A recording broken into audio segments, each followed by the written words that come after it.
শটটার নাম হচ্ছে ক্র্যাশ, এটাকে অনেকে হুইপও বলে, অনেকে স্ন্যাপও বলে, স্ন্যাপ জুম বা ক্র্যাশ জুম।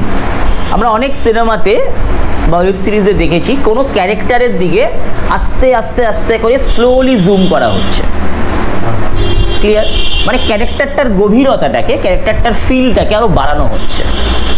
আবার অনেক সময় কি করা হয়, দ্রুত ফাস্ট মুভমেন্ট করা হয়। এখন এডিটোরিয়াল পদ্ধতিতে করা হয়, ধর আমরা দেখি না স্যাক করে সামনে চলে গেল, আবার পিছিয়ে এলো ক্যারেক্টার, কিন্তু ফাইনালি কিন্তু এই মোশনটা তোমাকে রাখতে হবে কিন্তু জুমিংয়ের দ্বারা, ক্যামেরার দ্বারা। এটা আগে আমরা লেন্সের দ্বারাও করতাম, এখন লেন্স চেঞ্জ করেও হয়, কিন্তু লেন্স চেঞ্জ করে করলে কি হয়, কোথাও একটা জার্ক হয়ে যায়। তো সাপোজ তুমি একটা লেন্স ধরো এই অবধি মাপ, পরের লেন্সটা ধরো আর এই অবধি মাপ, মাঝখানে একটা জার্ক হচ্ছে না?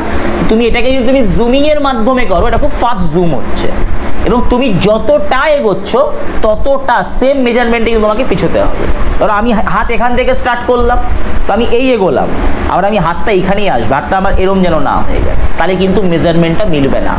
আমরা অনেক সিনেমাতে দেখি, যেমন ও বললো হরর ফিল্মে দেখি, কোনো ইমোশনাল ফিল্মে দেখি, কোনো ইমোশনাল ফিল্মের ক্ষেত্রে দেখি, ধরো কোনো সাপোজ কোনো ক্যারেক্টার, তার মধ্যে একটা খুব দুঃখ, তাকে আমরা স্লোলি আস্তে আস্তে আস্তে আস্তে জুম করছি। এই যে যতটা জুম হচ্ছে, তার ডায়লগ ডেলিভারি বা তার ইমোশনটা দর্শক ফিল করতে পারছে।